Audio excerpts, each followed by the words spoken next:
সামনে বাংলাদেশে আমাদের জন্য ভয়াবহ সে আরেকটা সিপাহী বিপ্লবের করুণ প্রতি অপেক্ষা করছে।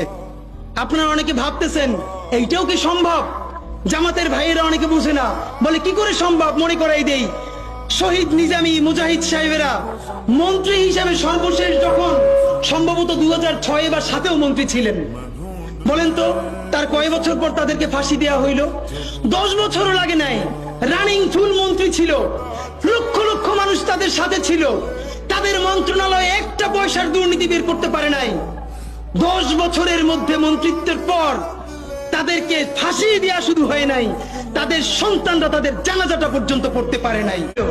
আমি চক্ষু বন্ধ করে দেখতে পাই, আমরা যদি যোগ্যতা নিয়ে 5-10 বছরের মধ্যে দাঁড়াইতে না পারি, এই ভিডিও, এই ছবি, এই শহীদ পরিবার, এই আহত, এদের জীবন তো শেষ। এদের পরবর্তী জেনারেশনকে পর্যন্ত কি ভয়ানক গণহত্যার শিকার হইতে হবে আমরা চিন্তাও করতে পারতেছি না। সুতরাং বাংলাদেশের স্বাধীনতার সার্বভৌমত্ব, বাংলাদেশের ইসলাম এবং মুসলমানকে বাঁচাইতে হইলে আমাদেরকে তুমুল যোগ্যতা অর্জন করতে হবে।